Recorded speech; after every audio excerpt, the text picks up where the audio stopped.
Well, good morning, good afternoon, good evening. My name is Nate Schutta. I'm here with my good friend, the one, the only Neal Ford. Welcome, Mr. Ford. How you doing today? On the special holiday edition. A holiday edition, that's right. Thanks for having me on this special holiday edition. That's right. That's right. Uh, I thought about like if we should play Christmas music, but I know how you feel about that, so we'll leave yeah, that I aside. would definitely prefer we didn't do that. Yes, yes. I contemplated putting some kind of like garland or something around, but I'm just not smart enough, and I don't have the talent to do that with any kind of tool that I have. I'm not an artist. I can barely do a stick figure, but And I'm burned out on Zoom backgrounds and the flaky quality behind them. So yeah, we can.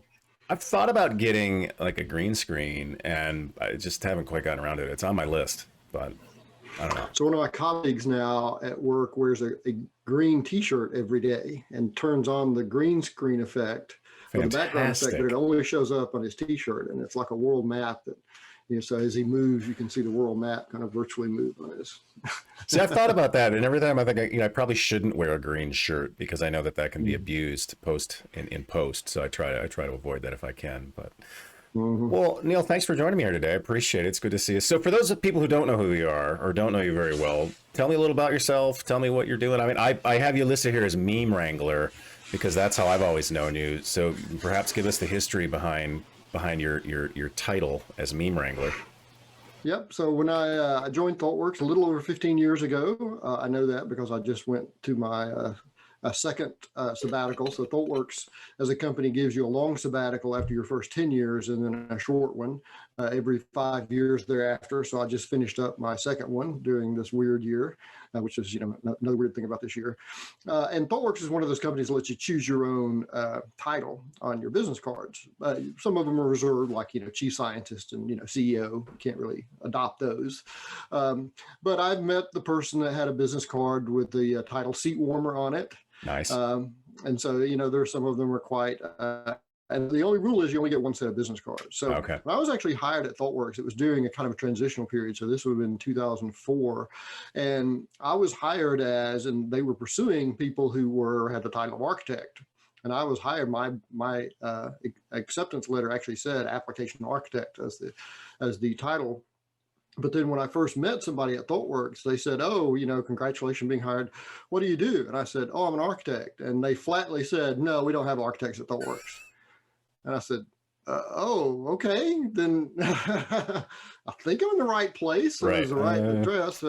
And so my first set of business cards had application architect on it because that actually reflected how I was hired. But then I Sure. realized in a lot of our particularly big corporate clients, seems to be a direct correlation between size of enterprise and how much this is true, that application architect in many cases means post useful, that you spend way more time in Visio or some kind of drawing tool than you do in writing code or, doing actual work. And so that title had become sort of an anti-pattern, almost like best practice is kind Sure. of a tongue-in-cheek bad thing now. It used to be a good thing. And so when it came time to get a new set of business cards, I thought, well, I need something a lot more abstract for my title.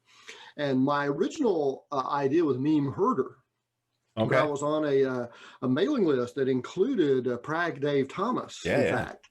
And he's the one who suggested Wrangler as a better alternative to Oh, herder. And I said, "Oh, yeah, you're right. That's much better." So that's where the meme Wrangler thing gotcha. first came in. And, it's sort of a self-fulfilling prophecy because I mean, of course, a meme wrangler is someone who is looking for, new ideas to wrangle them up and, do something with them. And in many ways, that has become sort of self-fulfilling because, one of the superpowers you have as a consultant is you get to see lots and lots of projects and lots of approaches and some that work and some that don't work and the ways that they don't work. And if you're a built-in pattern matcher like I am, then you start seeing patterns across those things. And, that's what becomes books and things like that. So just published my 8th book and working on number 9 now. And those are all examples of memes wrangled at some point. Yeah, actually, I have one of these like right next to me here. I got this. This has been I Yeah, used this with that's my grad students this year. They were very the very enjoyed fascinating that, thing by the way. about the Fundamentals of Software Architecture book is we're actually selling more paper copies than electronic copies. Really?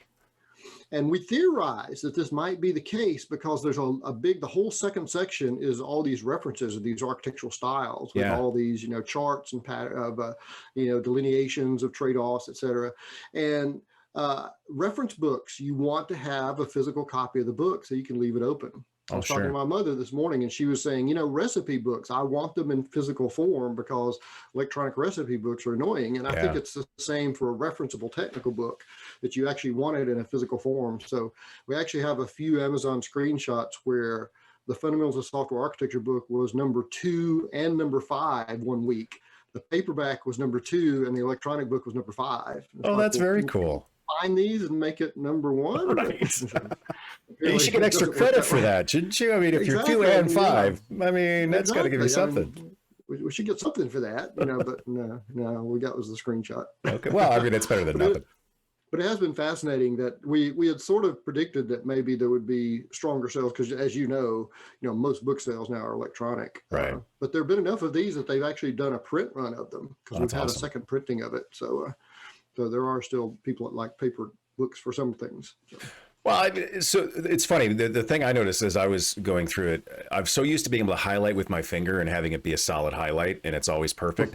That I'm highlighting and it's this weird jaggedy thing, and I'm like, ugh. And I don't know why, other than just my own sort of OCD nature, but that's okay. I do like having it because it's easy to flip open, and I agree. I think that section on the architectural styles is incredibly useful that way as a reference. Yeah, especially the charts and all those kind of tables and stuff. Yeah, the star rating system's great, by the way. It's a good sign where you've been reading too many electronic books. I was reading a physical book the other day, and I looked up the top of the page to see what time it was. And it's like, this book doesn't know what Right. time it is. Or you're like, how much percentage complete am I on this book? Why doesn't it tell me Exactly. that? What's wrong with this book? Yeah. No, it is weird how our minds get set that way. I've done the same thing. I've looked at like maps, and you're like, how come the map doesn't have a blue dot where I am? It's like, oh, that's right. This is paper. But I've that's never okay. been terribly bad about reaching up and trying to scroll on my computer screen with my finger, but I think if you own like a Surface or something like that, Oh, sure. you'd be much more prone to accidentally do that when you move to your desktop computer. I've seen that with my son. He uses his iPad a lot, and then I see him try to touch the screen. It's like, please don't do that. Now I have to disinfect the screen. But Exactly. so you and I were talking a bit about this before we started, but how do you keep up with information? What tips, tricks, techniques do you have? And that's one of the challenges we face, right? Is there's this constant flood of new techniques, technologies, approaches. What do you do to try to keep abreast of it and not go insane? Yeah, it's always tough because there are all these multifaceted many channels of information flow. I get a great resource for me is the ThoughtWorks software development mailing list because we pass around a lot of advice and that kind of stuff. But one of the things I found a long time ago, because one of the things that we argue that for software architects, breadth is more important than depth. So it's actually better to know there are 5 different ways to handle this concurrency problem than to know deeply how to solve it in one of those ways, because it gives you options and you can start analyzing trade-offs, et cetera. Right. And so part of a job of an architect is managing a lot of different diverse information streams. So I went crazy on this years ago to try to figure out a way to manage all this stuff. So I'm a big user of this outlining mode in Emacs called org mode, but it allows you to capture, I use it for my personal information stuff, but also any kind of research I'm doing. So I have projects in there that are basically outlines, but all those outlines, you can create links to things, either websites or links on your personal file system. So I think the really important principle there, regardless of what tool you end up using, because that becomes esoteric, is knowing that there's a single source for information that you can go reach for that source anytime you have information you're looking for. There's a lot of these pieces of software that I categorized in my book as what I call magic bucket software. Oh, sure. Devin Think is one of those. Yep. Evernote, a lot of people use for the magic bucket of where to put everything that you encounter from an information standpoint. And whatever tool you use, I think it's important to know when I get this discrete piece of information, I need to put it somewhere where I can get back to it in a hurry and I can search for it and find it within my own ecosystem as effectively as possible. One of the reasons I like so much about org mode is it's all plain text. And so Right. I'm quite handy with Unix command line tools. So I actually have a bunch of aliases set up to grep things and within org files so I can go find, if I can get to a keyword or something like that. I'm also a big user of both hierarchy and tags. So I try to tag it with reasonable kind of tags when I file it away, so that gives me another, you're almost trying to mimic your own brain where, Right. the stickiest memories are the ones that have the most pathways to it. Right. So the more pathways you can create in terms of tags and hierarchy and links and other stuff, the easier it is to find a lot of that kind of information. Yeah, I love tags, except when I misspell them, and then I get something logged in there with 3 tags that are all kind of the same, but not quite. But yeah. Did you struggle when you had to go from I'm going to be really deep on this thing to being broad? I mean, I totally agree with you. That's a huge part of being an architect, is that sort of mile wide, inch deep. But was that a hard transition for you when you made that? Or well, it's funny, the visual that we created for this is this pyramid visual that you've probably seen at some point. And, the top part is all the things you're expert in. And one of the things we argue is you have to let that kind of degrade. Yeah. And so I'd created a visual in Keynote, actually, that showed a few stalactites of expertise that still poke down in the broader, breadth, because you maintain a few of those just because you're particularly interested in some subject, or, there's a particular passion there. But then Mark looked at it and he said, those stalactites that you drew there look like tears. And that's exactly what it was, because it's you don't want to give up expertise. I mean, that's how you got your chops. Right. So I'm an expert in so-and-so, and you never want to give that up, but you have to at some point. And so I think the trick there is just maintain expertise in something. Stay super deep in one area, but then give up a lot of the others and defer to expertise in the others. Because, at the end of the day, the broader you are, the more useful you are to your team. But man, that's so painful to give up. And modeling those as tears, I thought was exactly right, because that's exactly what it feels like. So, I want to give up this expertise, but I don't have time. Right. Because the other point we make is, if you're expert in technology, you have to invest time in that expertise, or it atrophies almost instantly. So right. Yeah, it's like working out. Yeah, time management is one of the most critical skills for an architect, because there's never going to be enough time to indulge in all the things you want to, or even need to look at. And so being able to prioritize stuff and, set aside things is an important skill. I've seen some architects run themselves ragged because they're trying to stay on top of everything. And, that's just not sustainable. So you have to learn how to step away, but that's tricky. Because it's completely different than, all your instincts have been driving you toward this outcome. And then suddenly you're supposed to switch on a dime and not do that anymore. Well, it's how most of us get recognized for that role is, we're the recognized expert in the company on something. And so then they're like, yeah, let's grow you into this, or let's put you in this position. And then you get there and realize, oh, I have to move beyond that security blanket that we have as the person on topic X. It's like, yeah, they ain't going to cut it anymore. And that's a hard transition for a lot of us, for sure. It is. Well, but you just have to prove yourself in another way. So, it's a challenge you've proved yourself one way, and can you prove yourself another way now? Exactly. So I know you've been at ThoughtWorks a long time. How did you arrive at ThoughtWorks? What drew you to them? And you've obviously been very happy. You've been there a long time. What really kind of brought you into the fold? It was actually starting to speak on the No Fluff Just Stuff conference series, which started right after my third book came out, The Art of Java Web Development. My publisher put me in contact with the guy who runs the No Fluff Just Stuff conference series, which I had never heard of before. And so we chatted, and I'd agreed to start doing some talks based on that book. And I'd already spoken at a bunch of different conferences. I used to be heavily invested the Borland ecosystem. So I spoke at all of their conferences worldwide. That was my first trip to Australia, my first trips to Europe and London, et cetera, was all that. So, and I started hanging out with a lot of those speakers. And that was when it was a very impressive bunch of speakers. Bruce Tate was there, and Prag Dave Thomas, and Glenn Vanderberg, and Stuart Halloway, and a lot of really amazingly accomplished speakers. And at the time, I was the CTO of a small training consulting company based in Atlanta. We had about 30 people there, and I'd been the CTO for years, so I was kind of the alpha geek there.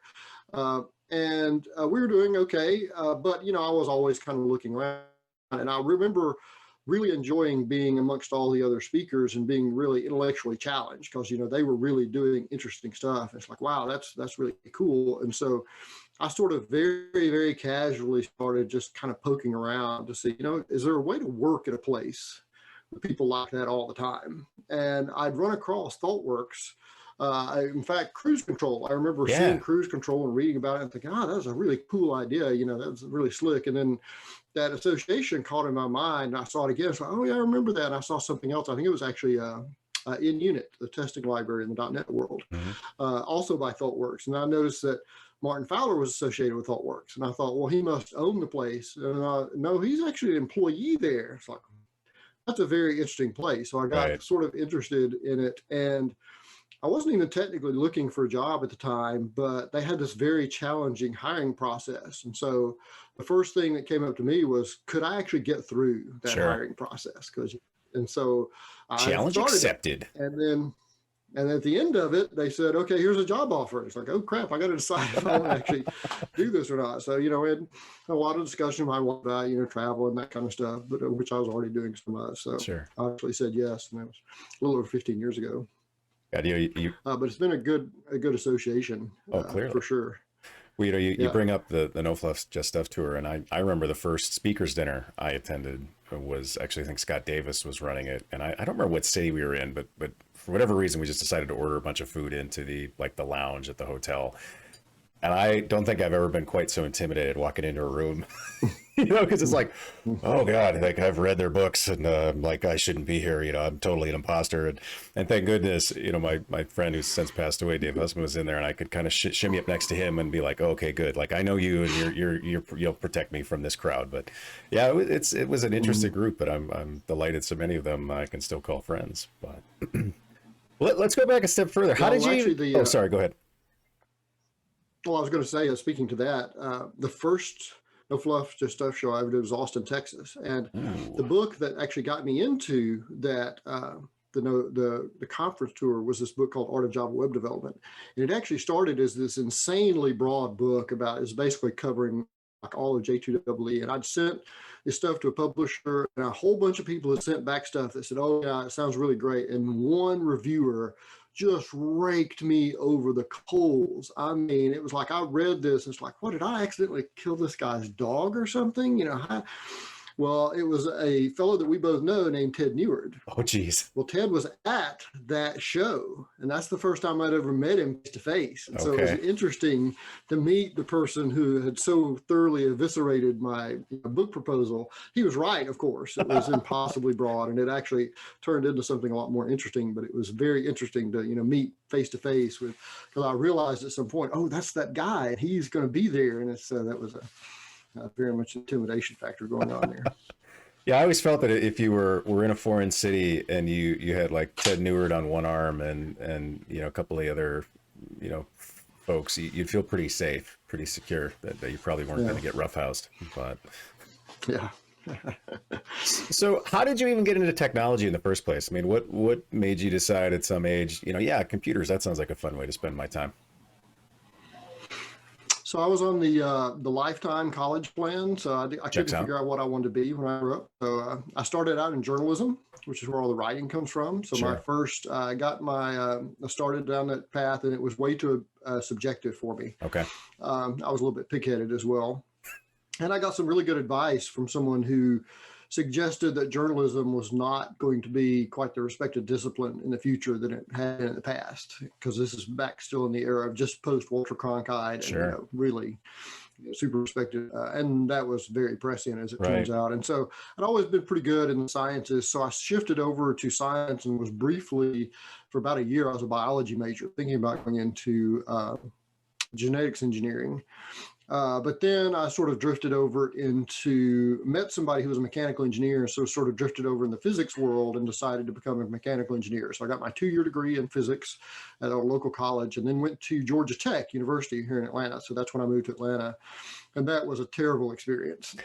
Georgia Tech is very much one of those engineering schools where the undergraduates are not treated as kindly as the graduate students are, let's say.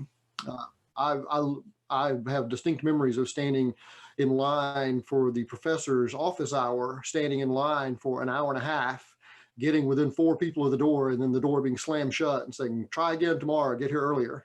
Wow. So, a lot of stuff like that where, it was just not and plus I was trying to work full time and other stuff. But I was stuck in there, and I got to statics, and that was interesting. And I got to dynamics. It's like, there's no way, this is just too crazy. And so I kind of just stood back, because I've been paying my way through college the whole time. And I kind of stepped back, and it's like, well, what classes did I really, really enjoy? which ones did I dream about? It was all the programming classes. I loved to program. I would dream at night. This is back when I didn't have full access to a computer. And so I would write out programs in longhand on paper and then go to the computer lab and type them in and get them to work, and so I would dream about coding from writing all this stuff. So, that's what's really interesting. And I remember going into a computer science degree and having an early professor tell me, if you really want to get serious in this career, this would have been 1991, probably 92. If you really want to get serious in this career, you should get away from PCs, because mainframe assembly language is where the real future is. If you want to be a professional computer programmer. And I listened to him and I said, no, I don't think so. That doesn't sound as interesting as the stuff I'm doing here. So I think I'm going to stick here with playing with languages and compilers. And this is when bulletin boards, this is pre-internet. So Sure. This is when bulletin boards were very popular. And so I was having a good time. So I got my degree in computer science in 1993. And that year, as I got my degree, I started working for a training consulting company called the DSW Group. I was there for almost 15 years before I left to go to ThoughtWorks, where I've been for 15 years. So I've really only had 2 jobs in the technology world. That's really rare. I mean, most people have 15 jobs in their first 3 years, seemingly, in this line of work. Well, the big job I had when I was going to university, I had for like 6 years in the hotel business. So I've always managed one way or the other to keep jobs for long periods of time. See, the guy's in a commitment. Nothing wrong with that. Yeah, regardless of whatever job it was. But most people at ThoughtWorks, it's a lifestyle thing. Yeah. So a lot of people either, last less than a year or they last for 12 or 15. So yeah, that makes sense. The long haul variety. It's funny to me that you clearly had one person who was very astute in their observation about journalism being a challenging field, and that's only accelerated here over the last 10 or 15 years. And then another one who, not so much. I mean, although let's be fair, there's plenty of mainframe work to go around. I don't think that's going away anytime soon, but not nearly as interesting as some of the stuff we get to play with. Not very interesting is correct. I understood where he was coming from. He was trying to give me good advice, but he was definitely in one world and had not dipped his toe in this other world that was happening right under his feet.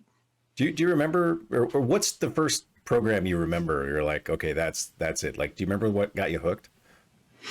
Well, my first programming class is in line number basic. Oh, wow. So on Apple II computers. So I remember doing that. One of the first really clever things that I ended up doing was solving a problem using parallel arrays, because they didn't have any kind of real data structure or anything like that. But the real revelation for me, so that was, kind of a fun thing to play with, but the real revelation for me was Pascal on the Apple II. So that was the first really serious programming I did. And I loved Pascal. It was such a great language because, it was a real programming language. Sure. So I'm sure the people who are watching this on, a better a supercomputer that sits in your pocket and all this stuff. The computers in our computer lab were Apple IIs, and there were floppy disk drives, of course. And the display would only display 40 columns. Oh, but you had 80 columns, for your editor. And so the editor had this feature so that when you got to column 35, it would flip over to the second half of your page. Oh, God. And so you were coding all day in this. There was one monitor in the computer lab that had 80 columns, and you would sprint up the stairs to get to that, to try to get to that one computer, because it also had 128K of memory instead of 64K. So you could do double the stuff on that. So, that was the early challenges that I dug into with great gusto. I was in high school when we had a TRS-80, and I remember, learning assembly language on the TRS-80, you had to be careful because if you poked a few addresses, you'd make the monitor blow up. So you had to be very careful writing your assembly language program on that machine. Don't make a mistake. Yeah, exactly. That's this range of addresses, make sure you don't poke anything into those because it might just damage the hardware. I remember when I was in college, we had SGIs in our labs, and there was a similar sprint when it was lab time because there were 2 or 3 that were higher end, and I don't remember exactly what the models were anymore, but there was a mini battle, for one of the other handful of very good ones. I mean, they're all good machines, but it was an interesting world. Of course, we also delighted in remoting into other people's machines and making it play music. We had a huge collection of little clips of movies and music, and that was. Oh yes, good times. one of the things that made me realize at some point that I was destined to be a programmer is that I will look for things to program. Okay. And so at one point between university and all that other stuff where I didn't really have a computer and I didn't really have access to anything to program, I had this, what was essentially a really smart scientific calculator that I got, and it had BASIC on it. And this is back when my wife and I were completely broke. We just moved to a new city. So we were literally clipping coupons. We have $128.31 to eat on this week. So, we got to maximize that Right. to the nth degree. And so I wrote this piece of software in BASIC on this calculator that would allow you in real time at the grocery store to keep track of what you're spending plus tax minus coupons. And I built the store's doubling rules No way. because they doubled some coupons up to Right. 50. So I built the doubling rules into this piece of software. And my goal was when we got to the checkout line, could I make it to the penny exactly what that tape said? And there was this is a calculator with batteries in it. Right. And this was probably ended up being 400 or 500 lines of code. Well, if you ever replace the batteries, you just had to retype the whole thing. That's when I realized, okay, this is either a career or some kind of weird sense that I have. I'll put up with, the inconvenience of this just to be able to write software. So That's when it solidified in my brain. Okay, that's my career is software development of some kind or another.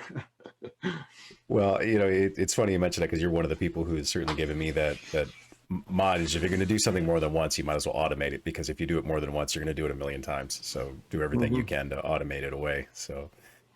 Oh, Jiminy Cricket. So let's shift gears a little bit here. Let's talk about food, because it's lunchtime for me. And as some people know, you're the reason that I got into high-end dining. And there have been more than a few stories that we've shared across the campfire about getting in trouble with my wife, who's actually not that far away from me right now, so I have to be careful. About introducing me to Michelin star dining as well as Scotch. But how did you get into high-end dining as a lad from rural Georgia? It was very gradual. I mean, I've always had sort of an adventurous palate. But the thing that really, and this is a fairly recent thing for me as well. So this is probably since the year 2000 for sure. And I think the thing that finally did it for me, I'd eaten at a few places. There are a few very high-end steakhouses here in Atlanta. I remember when I got my first credit card, we went to Bones. That was my celebration for getting a credit card with, because you didn't know how much it was going to be, kind of a thing. So, and so I've been to several places like that, but nothing any sort of, like formal fine dining. But, I'm always interested in, I love pursuing art. I love, the rarefied forms of art, no matter what it is, and music or painting or whatever. And at some point I realized that cooking can be elevated to a fine art when it's done extremely well. And for whatever reason, I started watching the show Top Chef. Oh, sure. Actually, one of the reasons I started watching that is I realized that so I go to the gym and do the elliptical every day, like clockwork. And so I'm constantly looking for something to distract me while I'm doing the elliptical, because it's kind of boring doing it in the gym. And I discovered that anything that was competition based really engaged me and would make it easy for me. And I realized cooking shows would do that. So it's like, okay, cool. So I started watching Top Chef. Well, it turns out this is in the first season of Top Chef. Well, it turns out the eventual winner of that season was a guy named Kevin Gillespie. And he was the head chef at a restaurant that was literally 6 minutes away from my house here in Atlanta. Wow. Called Woodfire Grill. Yeah. And it's like, wow, that's absolutely stunning. And so it's like, well, I'm going to go try that restaurant. I mean, it's 6 minutes away. Right. I mean, it's just dumb not to try it. And I went, and it was like, holy cow, this is what, okay. So I think I had kind of seeded in my head, and I'd watched enough cooking shows at that point where I was starting to pick up on nomenclature, learning that, refinement and that kind of stuff. But then experiencing that, and then that just opened up a whole world, because it's like, there's a whole book called The Michelin Guide that lists places like this all over the world. So, whoa, hey, look at this. So that was the way I found that. I had so in the past was a guidebook, excuse me, called Fodor's. Hmm. And it used to be Fodor's and Frommer's, both paper travel guides. And one of my first trips to New York City, I remember I was there with someone who's an experienced traveler, and he had a Frommer's travel guide with him. And he basically just picked a restaurant from there every night. We went and ate at it, and they were all fantastically good. So that was actually the New York trip that I learned about sushi. Oh, So, okay. to learn about sushi, you really need a Yeah. Sherpa, Yes, you do. somebody that can kind of teach you, what to try and what to not like. So All of the Toro, I please. sort of did the same thing with gourmet food, but it was really Kevin Gillespie, because that restaurant stayed 6 minutes from my house for like another 6, 7, 8 years. And so we used to literally go there once a month because they changed the menu constantly. Oh, and sure. And he's, of course, moved on. He has 2 restaurants in Atlanta now, Revival and Gun Show, both of which are very different and quite amazing. But it turned me onto the entire world, which both of our wives sort of regrets. But yes, they do. It's led to some. It's led to some phenomenally good dining experiences. I mean, you remember the time that Christine and I and you and Candy went to Ramsey's for my birthday, and that worked out pretty okay. I think my wife understood at that point. I think it was the second or third course where she's like, okay, I get it now. Yep. Same for Candy. I've been to a couple of these places, and she was like looking good. And then I took her to one. And, oh, now I understand. That makes sense. I think they're just mad that we don't get to take them all the time. That's nature of the beast. Well, exactly. If they were with us every time, we'd never hear complaints. Yeah, it'd be just fine. It'd be just fine. Well, one of the other things that you taught me that I really glom onto is part of the benefit of our lifestyle. Well, in a normal time, we spend a lot of time on airplanes, is that they don't export restaurants out of a city, that there's things that you can only go to in that city. And so I've always tried, since that kind of locked into my brain, that, if you're in London or Cincinnati or San Diego or wherever, you should go to the restaurants that they have. Don't go to the chain restaurant, because you can have that anywhere. So go to something that's unique. Exactly. Yeah. Well, that's one of the, that's one of the things I tried to figure out years ago is, what advantage do I have because I'm doing all this traveling, and what things only exist in places where they are, and things like opera houses and symphony halls and restaurants only exist in the places they are, and you can't go anywhere else. So, if you go to Sydney, one of my goals when I went to Sydney was to see something. There are actually 3 different theaters in the Sydney Opera House. Yep. So my goal was there's a symphony hall, an opera theater, and then a theater. And my goal is to see something in all 3 of them, because that's the only time you can go to the Sydney Opera House is when you're there in Sydney. Right. Unless you move there, I guess, which, that's looking more and more attractive. I'm not going to lie. It's on the list. Mm-hmm. So you and I have both been grounded here now for several months. Is there a place that you're just dying to get back to at some point? I'm fingers crossed that's 2021, although with vaccine distribution, maybe that'll be later than I thought. But is there any city, country, place you're just like, that I can't wait to get back there? No, nothing that rises above anything else. I mean, I really, I love New York City, but I don't want shut down New York City. I want New York City with Broadway and, the opera and the symphony and and all that stuff. And that's not going to be back for a while. Yeah. Same for London. I love London, but I don't like lockdown London, and, with everything closed. So, I'm just looking forward to getting out to somewhere again. Right. I mean, certainly London, I go to London a lot, and this is the longest stretch of my professional career that I haven't been to London. Yeah. So, that's a big gap in my schedule. There are a lot of places in Germany that I really want to go, because we have coworkers there and a lot of good restaurants, a lot of good opera houses. So this is without a doubt the longest stretch I've been without a trip. I mean, since my son was born, for sure. Oh yeah, in decades, it's been the longest for me. Yeah, it's kind of, it's nice. I mean, I don't mind being in my own bed. I don't love spending countless hours on airplanes, but I do miss being places, and I miss seeing people. That's the biggest thing. I just miss hanging out with folks. And well, I think that's what's really going to come back when we can meet again. There are 2 big things about conferences that I think will have them come back strong. And one of them is the networking and be able to meet people. Yep. And the other is dedicated headspace. I mean, nobody can concentrate on anything when everything is another talking box on your computer. Right. And so, getting away from your office or, wherever you are on a regular basis to a new location, there's a great cognitive benefit to that, as well as other benefits. So I think we'll see that again. Sure. That's one of the things I miss is just the context switching. Because I mean, used to our lives were nothing but context switching, Right. and that door got slammed hard Right. shut. So Right. it's definitely an adjustment. It's I mean, I'm sure you've had this experience. It's a lot more exhausting to do a presentation to a screen than it is to a room full of people. There's no energy reflected back. Right, exactly. It's Yeah. a much different experience for us and for the audience, obviously. And yeah, I miss that. Tim Berglund recently said it's all the worst parts of presenting and none of the best parts. Yeah. Yeah, you're right. Because it's you have to prep, you still have to do it, you have to be coherent and yes. string sentences together and all that, but you get zero out of it at the end. Right. Yeah, you don't get to go to some cool city and hang out at some place, meet with your buddies, have a cup of coffee, or go to a nice dinner or whatever, or work a show in, and then I hear you. I guess the only plus side is you don't have to go through the TSA. So, Yeah, but you don't even have the confidence that anyone's paying attention to you. So if you're in a ballroom, I mean, some people are kind of, not engaged, but when it's yet another screen, I mean, nobody's, everybody's attention span is shot now because everything is delivered the exact same way, which is on a screen somewhere. So, there's a serious screen fatigue that goes on.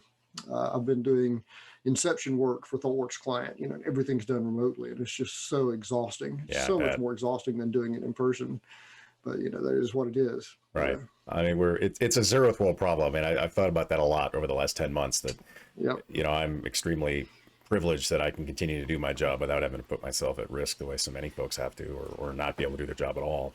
But it is a problem. And, if you're just in the early parts of trying to hone presenting skills and that kind of stuff, this is brutally difficult time to do that because you got no feedback loops anywhere. Right. So, it's many of the things that we rely on to actually hone our craft don't exist anymore. I mean, stand-up comedians are really eviscerated right now because their art form doesn't exist without an audience, and they can't work on their craft without an audience to work on material. So it's really hard on them. Yeah, I saw a special that I think it was Colin Quinn did where he got a bunch of his buddies together and they did a presentation basically in a parking lot, and their whole audience was in cars. And you could see how hard it was for them because you weren't getting the normal reactions. If people were laughing, maybe you heard them, maybe it didn't. And yeah, it looked brutally hard, for them to do that. Comedy clubs on purpose, they make low ceilings and cram people in there because the tighter you are in together, the more likely you are for, that laughter go viral. And it's hard when everybody's separated by cars and 6 feet. So. Right, exactly. But this too shall pass, I think. I think we're on the downward slope. I hope. Yeah. But certainly hope so. It's just a matter of how long it takes for that to work its way through. But yep. I don't have anything scheduled in another country until May of next year. So we'll see if that comes to pass or not. Yeah, I'm not holding my breath. I think there's theoretically something in March, but I'm highly unlikely that's actually going to happen, at least in person. It'd probably be remote or some kind of hybrid thing. But who knows? I'll jump off that bridge when we get to it. So. Yep, exactly. So when you are traveling, when we get back there, and I know you don't often do this, but if you do flip on the hotel TV and you're flipping through channels, is there a movie that you lock onto that doesn't matter what it is, doesn't matter how far into the movie it is, you're like, I'm in, I'm going to watch this till the end? I mean, most of the movies like that are like dumb science fiction movies from the 70s, like, Aliens or something like that. If it comes across, I'll probably... You're locked in? Sit and watch the rest of that. But I actually have a little bit of a problem of being too distracted by video. I was an only child, and I grew up in the generation where the TV was a babysitter very often. Sure. David Foster Wallace, the author, was terrified of TVs and wouldn't own one in his house because he said he'd never get anything done if he had one because he just sit and watched all the time. Sure. And in fact, there's a funny thing in a movie that was kind of loosely based on him where he went to these people's house to visit them. He's like, hey, do you have a TV? And they're like, yeah. And he turned it on. And so he just sat and watched TV the whole time he was visiting with them because he was so captivated by it. So I have to be careful not to let that happen. So that's why I tend not to try to get sucked into something like that. But I will if I'm sitting around on a casual Saturday or something, jump across something like that. Is there anything you've been binging here during pandemic times that sort of helped you get through all this? I've heard several people say that they're having a hard time picking up new series and they're more prone to do old series. Sure. But mostly what I've been on a couple of year binge on and continuing in a hard, heavy core way is opera. So I've been consuming a lot of opera during this time period. This has been my big, all-consuming, passionate hobby for a while. And so, one of the things I've done over the pandemic is get opera on Blu-ray, since I can't go see it live. Sure. So I have quite the extensive Blu-ray collection. I have surround sound set up so I can hear it, in the best possible way. So that's what I've mostly been consuming. How did you get into opera? What brought you into that world? It was probably inevitable because, I'm really passionately into music. Mm-hmm. I also like literature and poetry, and opera is the thing that combines all the things that we know how to do. I mean, it's the first multimedia kind of presentation. So I've always, it's always been kind of lurking because, I've been into like serious music for a while. And I think the thing that really did it was, a lot of those kind of things, I'll see an event that really shows me something I'd never seen before. So Sure. I really got into Shakespeare, for example, because I saw a production. It was actually the first time I'd been to Sydney. It was in the Sydney Opera House. The thing that was showing there was a Shakespearean play. So I thought, I'll go see that. And it was just stunning because it was reset in like the Vietnam War era. So it showed me the possibilities Sure. of how much you can bring to a story with staging, which I'd never really realized before. Well, the same thing happened to me back in 2017 with a viewing of Othello, the Verdi opera at the Met Opera. So I was in New York for something. I had a night left over. I was looking for something to do, Broadway play or something. And I noticed, Othello is at the Met Opera. Never been to the Met Opera. I've heard about it. So that sounds like a really cool thing. Went and saw that, and it floored me because I think it may be better than the original source, Othello, from Shakespeare, because it's based on that. But, just really stunningly good. And that kind of led me into that world. And now I've gone a complete deep dive on it. So, I mean, that's another one of those things I picked up from you is when you are in a city, try to find something cultural that, again, is only in that city and take advantage of the fact that you're there. I mean, that is one of the pluses of our normal nomadic existence. Now, of course, the downside is we don't get to hang out at home as much, but take advantage of it. It's like, as long as you're there, why hang out in the hotel? Hotels all look the same. The worst thing you can do is go to a teeny tiny hotel room in Europe and turn on the TV and try to figure out what they're saying. Right. Yeah. Have you ever walked around on top of the opera house there in Oslo? Yes, I have. It's incredible. I mean, it's a beautiful place. I mean, it's this incredible building. Some of the most stunning artwork in the world. Well, the Sydney Opera House. So they're opera houses. So, it's a good way to get something cultural in the city and then see some of their finest architecture. And, you're out, you're doing something, you can have a meal and then go to the, show. And so it's a good way to take advantage of a city. Yeah. I think I think part of what triggered that in me is I've met too many people that traveled a lot and they sort of defensively kind of went into a shell because of that. So I knew a guy years ago who traveled for Borland, the software company, literally traveled all over the world as one of their evangelists. And one of his goals was to eat a Big Mac in every city that he went to. And it's just like, no, don't do that. Because that Big Mac is going to be exactly the same in every city, which is, the opposite of what you should be doing. So that kind of instilled in my brain. Now you should try the local food because where else are you going to get to try that? There's this stuff in Hungary called Lexa, which is sort of their version of ratatouille, but it's made with different ingredients like red peppers instead of eggplants. And it's incredible. And you never get that anywhere outside of Hungary. So that really was an eye opener for me is, you try to enjoy the local places. Don't try to,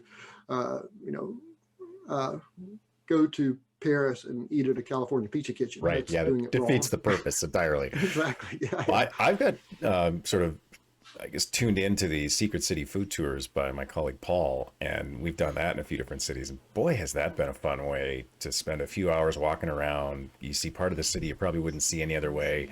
You get to try things that are much more uniquely local that, again, you probably wouldn't just stumble upon.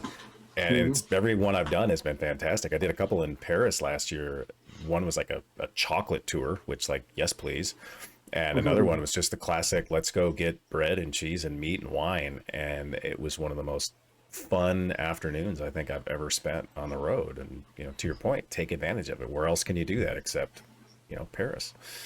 Yeah, I went to one of the times I was in Quito, Ecuador, I did a walking city tour that went through a place where they made chocolate, and you get to see how they make chocolate and a local ice cream place. So I did a thing in Budapest one time. There was a friend, a colleague that was there that suggested this. It was a nighttime photography Oh, cool. walk about the city, and Yeah. they would actually bring tripods. So if you had, any kind of decent camera that would fit on a tripod, and you could get these really amazing long exposure shots. And Wow. it's a great way to see the city Yeah. and also capture some great souvenirs as well. Right. Right. Oh, that's very cool.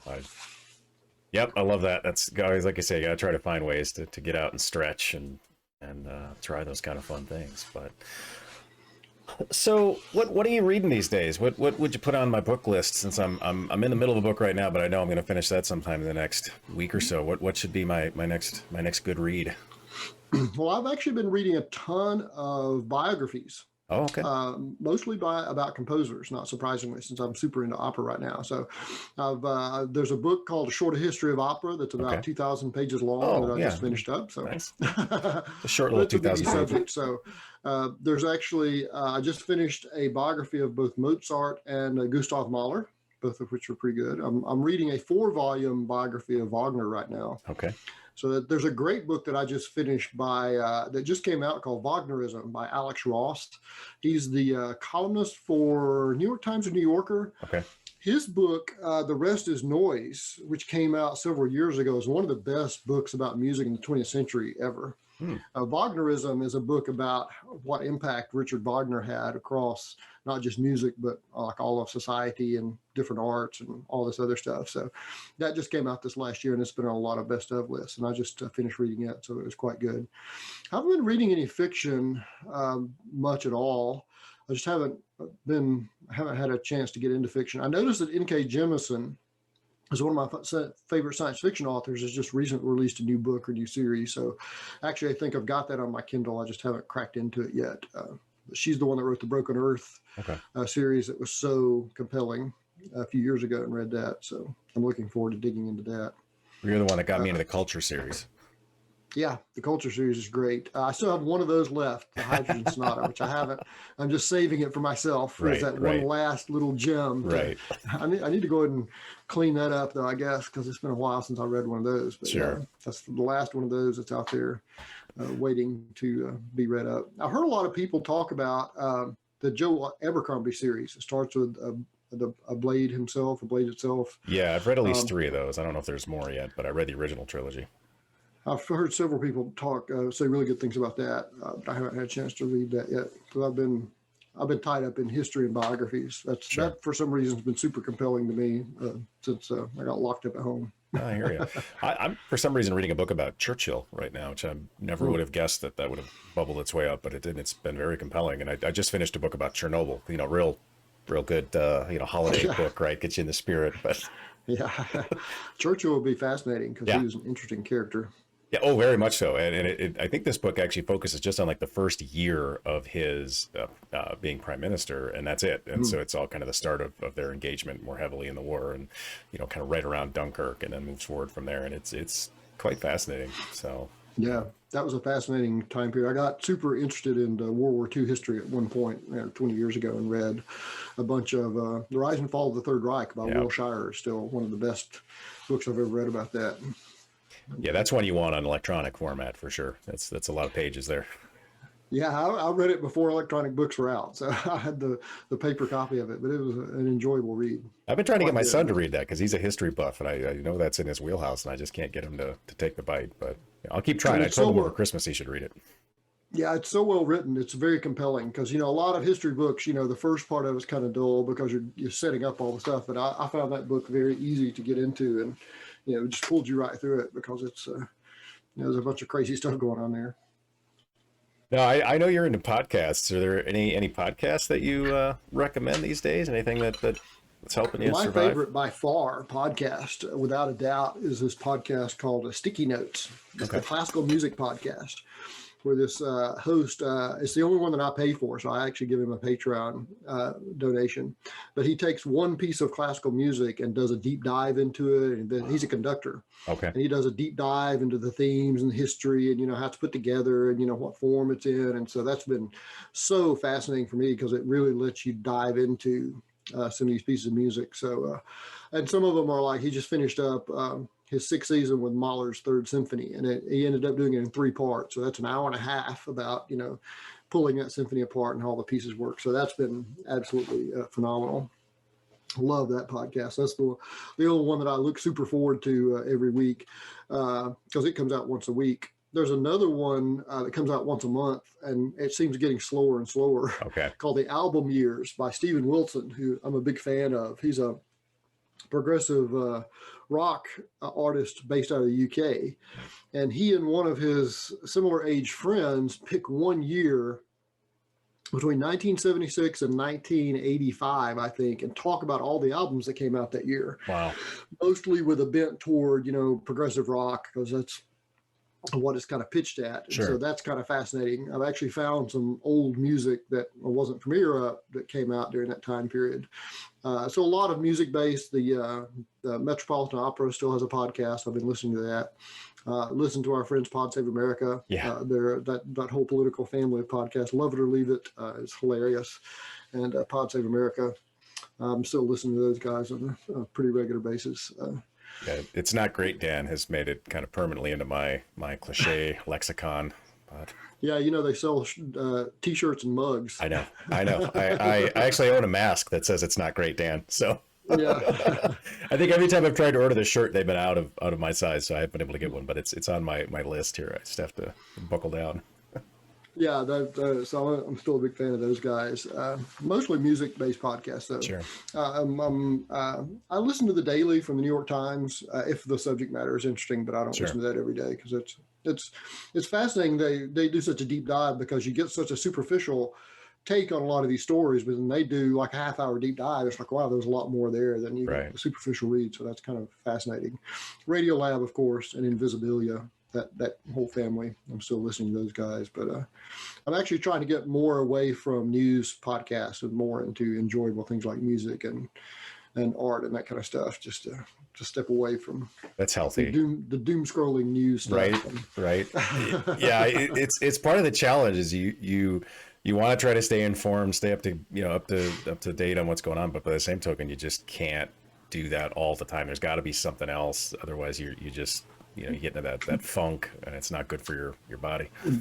That I found was one of the best benefits of traveling to Europe, or especially in somewhere like Asia, is you can't have like the constant TV stream on anywhere. Right. And so you're forced to kind of consume news in discrete chunks, through some sort of trusted source. And so Sure. That's actually, I think, better for your brain that you don't get this constant, stream of doom happening Right. all the time. Right. Yeah, you can't do anything about it in many cases. Just builds up that stress hormone. And I'm purposely, reorienting my consumption of media for the next year to get away from that more because it's Sure. having too much of an impact on my productivity and my ability to live my life. So. Right. Yeah, you got to disengage. For me, that was Ted Lasso this year. Finding that on the Apple TV Plus just made me laugh, and it was such a heartwarming story with good characters, good writing, and please come out with season 2 soon, and I'm ready to go back through it again. It's one of the very few shows I've watched where I've rewound multiple times and laughed out loud. So just like the whole family is just laughing, and it's like, yeah, we're going to watch that again. So looking forward to that. But so I know we've talked a bit about food, but I want to get back to this one. What's your favorite food? What is it that you kind of go back to? Do you have like a comfort food or something that you think a lot about, or that, Well, I like so many foods. That's really hard. Right. That's for why I a ask it. little while, I toyed with being a vegan and vegetarian for a couple of years. And, people would ask me, oh, I know a great restaurant that does like fake vegan spaghetti and meatballs. And it's like, well, I don't want that. I want Right. actual food that happens to not have, animal protein in it, not some kind of fake thing. But if you really hold my feet to the fire, as you know, one of the things I'm powerless to avoid ordering in restaurants is duck. Yes. So if duck is on the menu. I've been on a duck kick for like several years now. So it's gotten to the point where when I approach duck ponds, they all go to the opposite side of the pond because they can tell. Disturbance in the forest. Exactly. You're just trying to keep that duck population under control. That's all. Exactly. I mean, and I have no idea how the duck populations exploded since I've been trapped at home. Right, Because I mean, right. when we get back out there, they're going to be ducks everywhere. Because I haven't been working to try to keep their population down. So toward that end, I actually have been cooking a bunch of duck at home because it's my favorite protein, probably, because it's, I mean, what's not to love about duck? I'm really surprised that more people don't do it, because it's shockingly easy to cook and the results are spectacular. And once you cook the duck, you have duck fat left over, and you can make risotto and potatoes. I mean, it's like, talk about the gift that keeps on giving. The other thing, if you really held my feet to the fire, would probably be Southern cobbler made with berries like blackberries. Yes. So that's one of my favorite desserts, because it's gooey, it's sweet, it's fruity. As you know, I like fruity desserts. So one of my fondest memories is in the summer going out and picking fresh blackberries in the woods and then bringing them home, and my mother making a blackberry cobbler out of fresh blackberries. I think some people aren't aware of the fact that you and I have eaten enough dinners together that I can almost without exception order for you, and you can pretty much order for me. And one of the games that we typically will play when the dessert menu comes around is, all right, Neal, what am I going to order? Yeah. We're usually right. I'm easy on the dessert thing. Yeah, you are. The fruitiest Anything thing that has fruit. is the thing. Yeah, exactly. That's what I'm getting for whatever super sweet and fruity is. Is my wheelhouse for dessert. The only question becomes if there's, what if there's lemon tart and an apple crisp? Exactly. Ooh, exactly. Problem. Dilemma. Yeah, exactly. We'll take both. Yeah, exactly. Well, let me throw a few lightning round questions at you here. So, coffee, espresso, or tea? Well, coffee in the morning, espresso in the afternoons usually. Almost never tea. But I've got my coffee game down to a science, with the right beans, the right French press, and the right, all that stuff. So, well, you've taught me the joy of the iced espresso. Just give me espresso and ice. Iced espresso. That's usually my afternoon drink, is 4 shots of espresso over ice. I have a special cup for it here at home. I remember the first time you and I went to a coffee place and you ordered a quad, and the barista kind of looked at you like, what? Like, give me a quad. I used to go, when I used to be an avid runner, we used to go in the winter and run, and we'd go to this Caribou Coffee that was near the end of the trail. And we would go in and order 4 shots of espresso. And I can remember sitting there and going up and ordering another 4, and the barista going, "You guys frighten me." We'd sit there and drink 8 shots of espresso in like an hour and a half, and then vibrate out the door. Something wrong with that. It's just recovery. Yeah. And, the goal was, can we get it to the point where our feet are not actually touching the ground? Yes. Yes, exactly. So, oceans or mountains, if given the choice? Probably mountains. Okay. I've done both on vacation, but mountains are a lot more multivariate. Sure. Ocean's kind of monochromatic. That's fair. Yeah, we have neither here. So my son actually wants to trade Colorado, some of our lakes, for just a couple of their teeners.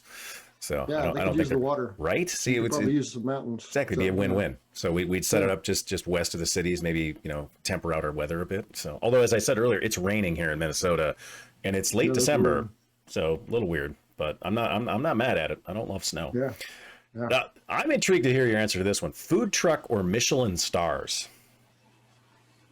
Well, Michelin stars, of course. Yeah, I figured as much. A lot of food trucks are really great, but right. Michelin stars is food taken to an art form. So I once heard somebody talk about the spectrum of dining, where buffet is at the bottom, and it goes up through short order cook, and that would go to like food truck. Food truck's at least a dedicated menu for something, into regular menu, and then up to all the at the peak is chef's tasting menu, because they're making every single choice for you. So I would always go for the top end of that spectrum, which is the chef's tasting menu, when given a chance.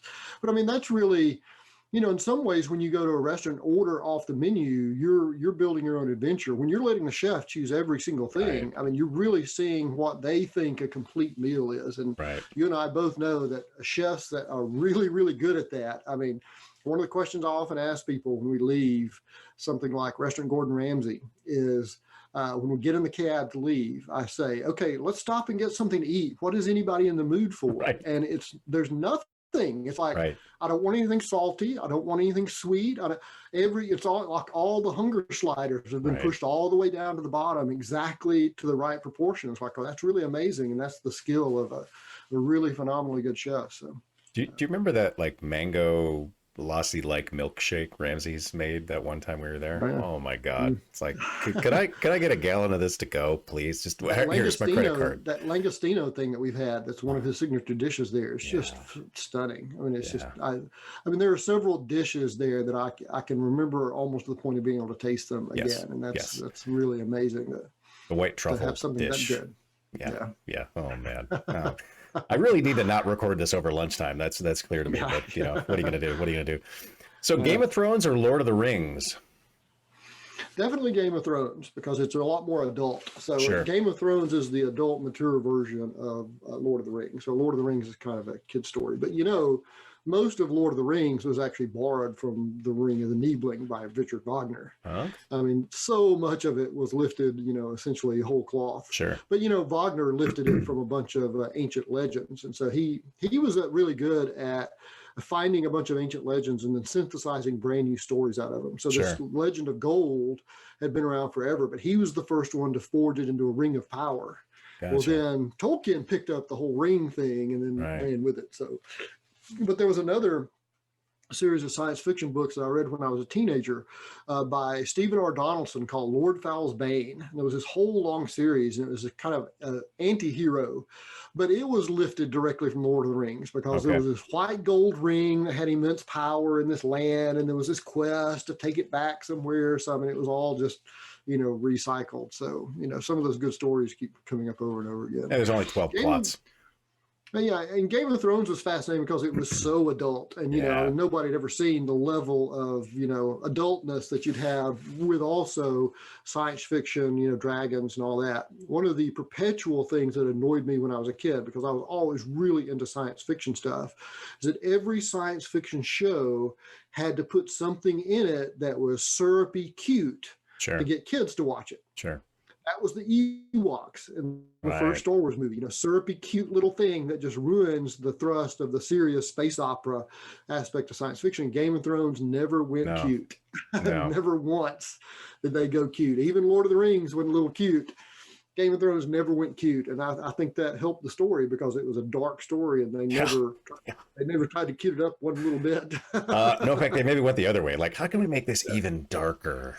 Well, I mean, there are a lot of things, especially if you read the book too. It's like, how did anybody have an imagination to go quite that dark? Right. Right.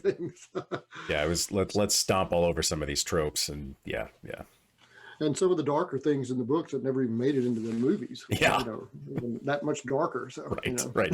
Yeah, even HBO's like, whoa, we gotta lighten this up just a smidge. This will drive people nuts. I mean, the tragic thing about Game of Thrones, of course, is the last season. But I have sympathy for the writers, because I still believe that nobody could bring that ship in successfully, because George R. R. Martin hasn't yet. Right. So until he does, I don't think it's possible, because he just spun up too many narratives to be able to successfully get them all back. Yeah, and that was always the question, was because it was supposed to be a trilogy, and when he got to the end of the third, it's like I could either start wrapping it up or I could branch it out some more, and he went crazy. And so, can you actually get it back in? And he hasn't yet. So I have some great sympathy for them, but I think if they'd done 2 seasons, it would have been a more graceful landing, and it would not have been as forced, because they had to move chess pieces, and they moved them too fast that you could see the strings, and that was annoyed everybody, particularly since everything had moved so carefully up to that point. Right. It feels like they rushed it. I didn't quite understand that. It seemed to be jamming it into a specific number of episodes, which I also didn't understand. But part of the problem was it was becoming this juggernaut of budget and other stuff, and they finally said, okay, we're going to wrap this thing up, because it's just going to get out of control. But they should have done a season 8 and 9. I think if they'd done that, they would have had enough time to make Daenerys' turn convincing. Right. Spoiler alert: if you haven't seen Game of Thrones by now, then what are you doing watching this? Exactly. Right. Yeah, exactly. You have more important things to do. Exactly. So, but yeah, I think at the end of the day, Game of Thrones a lot more, a lot deeper.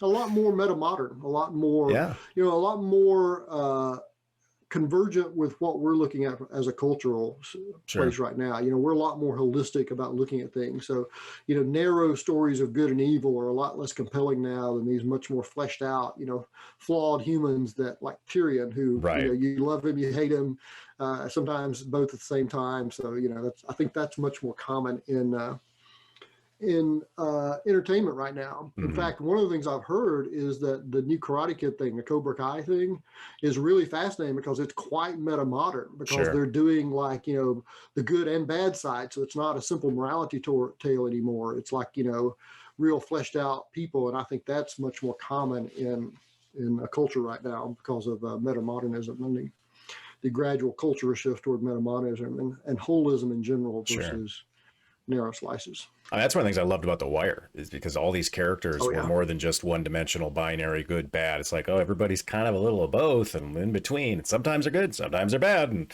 I thought that's part of what made that such a powerful series. But It was a great series. And, one of the interesting things about that series is that there was almost no flashback. There were only like 2 instances of flashback in that whole series. It was almost all told in like real time. oh, sure, I hadn't thought of So it that. was fascinating. Yeah.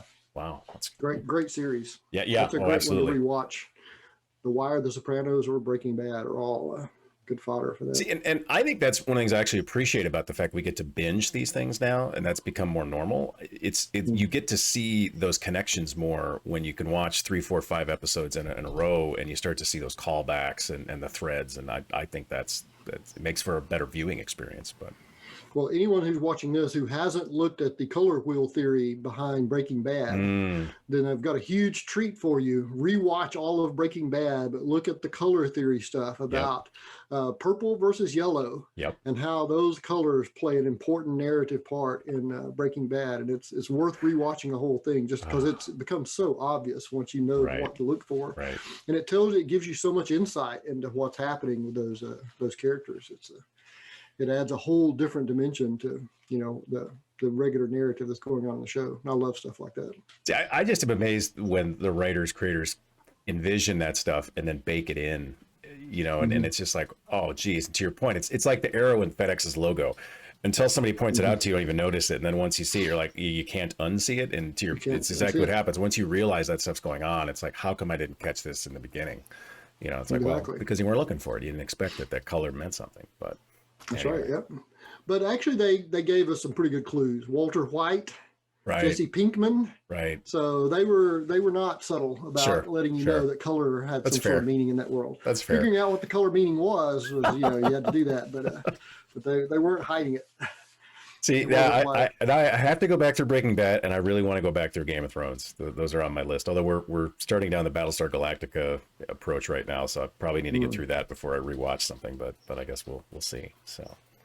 Well, Game of Thrones just came out on 4K. So if you're lucky enough to have a 4K player and TV, you can see it in theater quality surround sound. So. Nice, outstanding. Well, Christmas present. I could talk to you for another hour and a half, but I know you have things to do, and I clearly need to have some lunch. So we should probably wrap it up. Thank you so much for hanging out with me, Neal. I really appreciate it. This has been a lot of fun, and thank you for your time. Always a pleasure. I hope we get to do this over a fine meal and a glass of champagne at some point here in the future. I can't wait. Well, my best to your lovely wife, and have a safe and happy holiday season and a good New Year, and stay healthy, my friend. And you do the same. Thank you. And next week you can join us. We'll have Mr. Hinojosa, Daniel Hinojosa will be joining us. So that'll be, I guess, our New Year's episode. I don't know. I guess we'll jump off that bridge when we cross it. But thank you, Neal. I appreciate it. All right. Thank you.